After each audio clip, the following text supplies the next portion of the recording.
الله جل جلاله په قرآن عظیم الشان کې د صحابه کرامو او د نبی علیہ السلام مبارک صفت کی فرمائی محمد رسول اللہ دا اللہ رسول چه دی والذین معه اشداء علی الکفار او هغه صحابه کرام چې نبی علیہ السلام سره دی ایمان راوړی دی دوی په کافرانو باندې سختی کوونکي دي یاره چې کافر ورسره مخامخ شي کنه اساسیت ورسره دی مسلمان هغه زمانی مسلمان درته ښایي او د مسلمان صفت هم دا دی چې کافر سره مخامخ شي دی باید په جوش او په احساساتو کې راشي رحماء بینهم خو خپل مابین کې دا مسلمانان چې دي مهربان او رحم کوونکي دي یعنی د مسلمانانو صفت دا دی چې دوی به خپل مابین کې شفقت او مرحمت کوي صله رحمي به کوي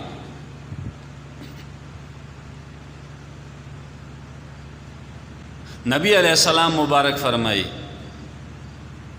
هیڅ چا لپاره اجازه نشته چې د 3 ورځو څخه زیات خبرې بندې کړي هیڅ یو مسلمان ته اجازه نشته چې مسلمان سره د 3 ورځو نه پورته خبرې بندې کړي خفګان د وجې نه او کچا بالفرض خبرې بندې کړې مسلمان سره دی وفات شو نبی علیہ السلام مبارک فرمائی دی به جنت ته داخل نشي نو منګ او تاسو به الله جل جلاله خوشاله او نبی اکرم صلی الله علیه وسلم به خوشاله هغوی مبارکان فرمائی چې څوک مسلمان سره قطع د تعلق کوي هغوی به جنت ته داخل نشي ابو داود شریف کې حدیث دی وی کوم انسان چې خپل مسلمان ورور سره خبرې بندې کی او دا د خبرو بندولو لړۍ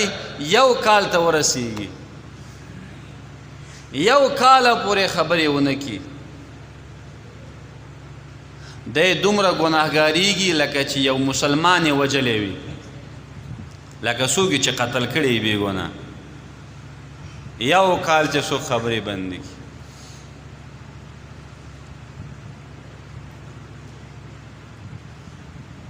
نبی اکرم صلی الله علیه وسلم مبارک فرمائی لا يدخل الجنة قاطع جنت ته به داخل نشي هغه څوک چې هغه قطع د صله رحمي کوي مسلمان سره خبرې بندوي خپلوانو سره قطع د تعلق کوي دی به جنت ته داخل نشي ګورئ معززو موږ مسلمانان یو دین او د دنیا ټکر چې راغی دین او د پښتو ټکر چې راغی موږ او تاسو به دین ته ترجیح ورکوو اگر چې شیطان به راته وایي چې ګوره بغیرته معلومیږي خبرې ورسره مه کوه خو نه موږ او تاسو به د الله جل جلاله خبره منو کم مسلمان چې مسلمان سره خبرې بندې کړي بیا په دې دواړو کې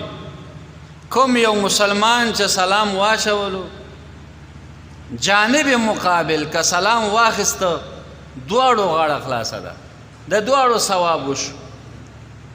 او که مقابل لوري د سلام جواب ورنکه د ماغه مقابل جانب غاړه بنده د ګناهګار دی او چا چې سلام اچولی غاړه خلاصه ده ځینې خلک ډېر کبرجني که نه ته ورباندې سلام واچوي هغه سلام ستا نه اخلي کبر کوي او زړه کې دا تېروي چې ما نه یریږي خو لیکن هغه ناپوه دی گناهگار شو هغه علامه عبدالرحمن جامی رحمه الله خاوند د طریقت او لوی عالم دی. د ده یو مریدو حج ته تللی و. حج نه چې واپس راغی، عبدالرحمن جامی صاحب ته وایي چې استاذه زه چې حج ته نه وم تللی، ما به د خپل سر نه بره رڼا لیدله، خو چې کله حج ته تللی یم او حج نه راغلم هغه رڼا نه وینم. پوه شوې په خبر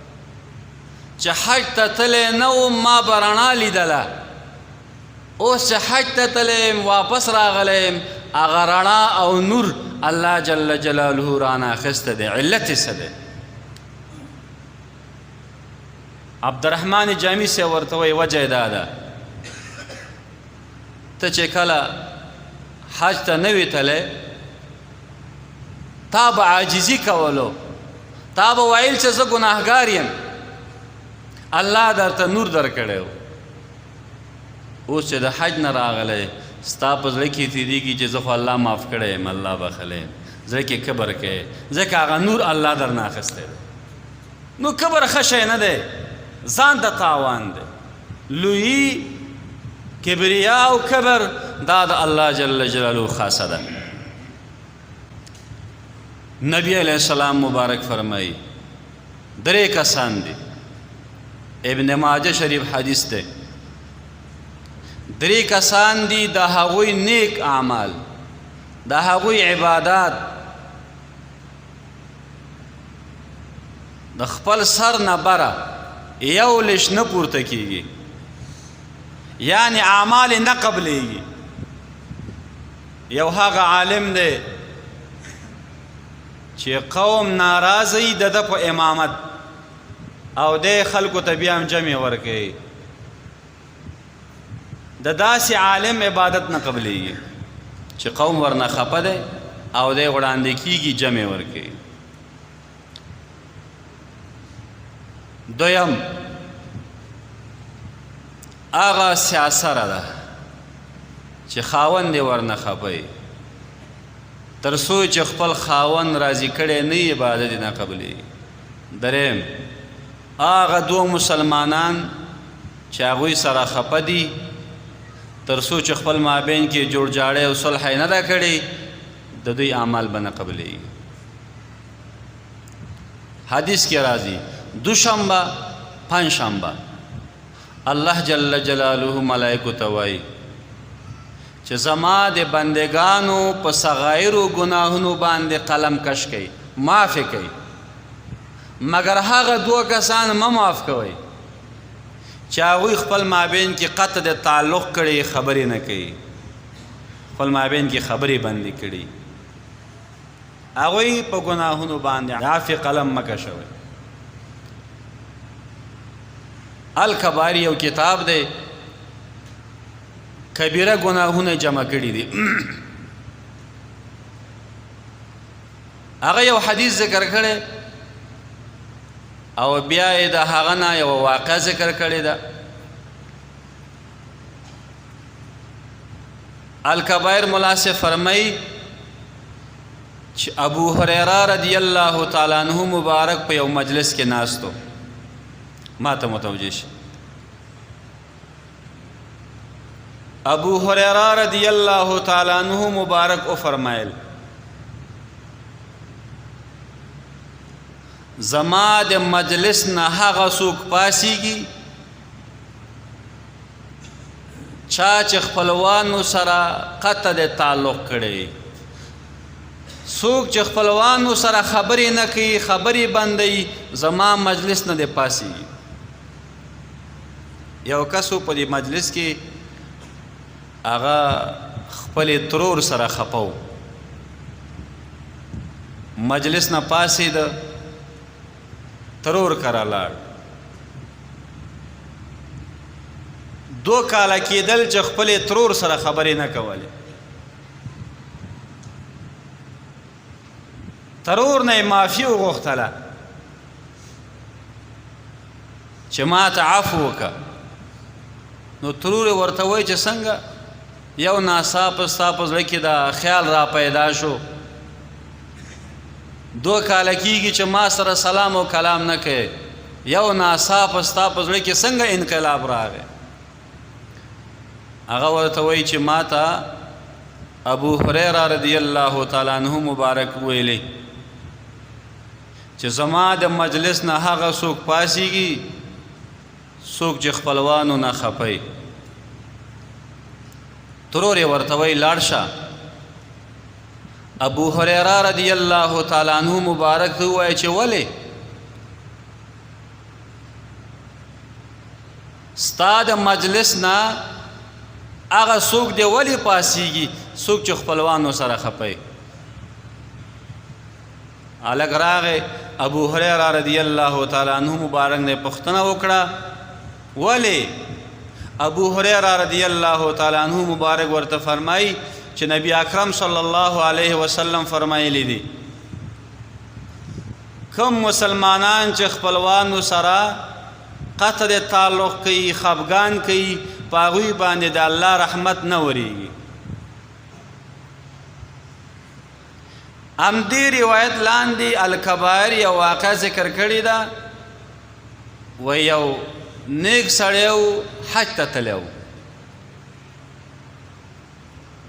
حج ته چې لاړو پیسې ورسره ډېرې وې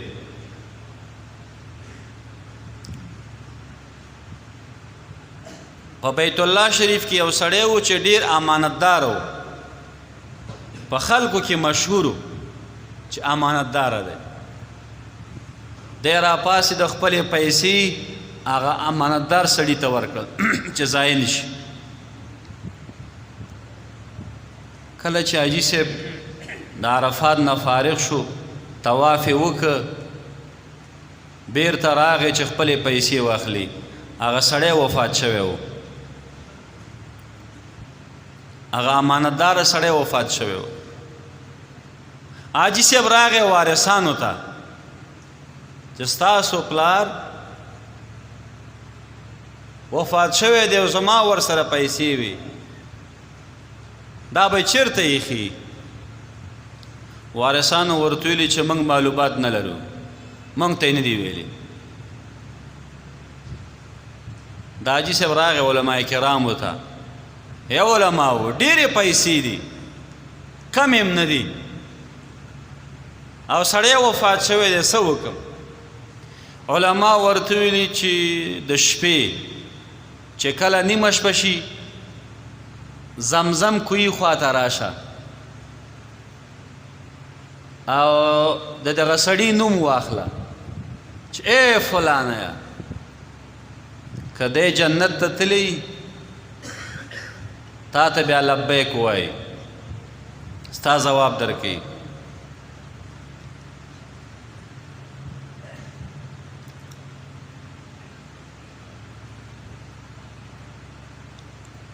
هغه حاجي صاحب ورغی د شپې زمزم کوی خواته نیمه شپه شوه آواز یې وکړ ای فلانه خو چا ورته جواب ورنه که چا ورته جواب ورنه که ښه متوجه شي سار را پاسې د علما کرامو ته یې مراجعه وکړه ای مولوي صاحبانو چا راته ځواب رانه که علما کرامو ورته ویلې ښه دی نو دوزخ ته تللی دی لاړ شه په یمن کې یو کوی دی برهوت په نوم باندې په نیمه شپه کې آواز وکړه د ده نوم واخله دی به ځواب درکړي دی ورغی یمن ته خلکو نه یې پوښتنه وکړه چې برهوت په نوم باندې کوی چېرته دی خلکو ورته وښوده نیمه شپه شوه آواز یو کې فلانه هغه ورته ځواب ورکړه چې دا دی حاضر یم وایي زه فلاني یم زما پیسې دي چېرته ایښي دي هغه سړي ورته ویلې امانتدار انسان ورته ویلې زما په کور کې په فلاني ساحه کې دا ستا پیسې ما ښخ کړي دي خپلو وارثانو ته ما ځکه ونه ویلې چې هغوی پکې خیانت ونه کړي نو حاجي صاحب ورته وایي چې دومره نیک سړی امانتداره انسان او په جهنم کې پروت یې ولې؟ هغه ورته وایي علت یې دا و زما یوه خور وه ډېر وخت کېږي چې هغه سره ما خبرې بندې کړې وې زه ورنه خفه وم په همدې حالت کې چې زه ورنه خوشحاله نه وم ورنه خفه وم زه وفات شم ځکه الله جل جلاله زه جهنم ته لیږلی یم. نو معززو دا واقع لپاره د عبرت دی. موږ او تاسو باید متوجه اوسیږو خپلو اعمالو ته.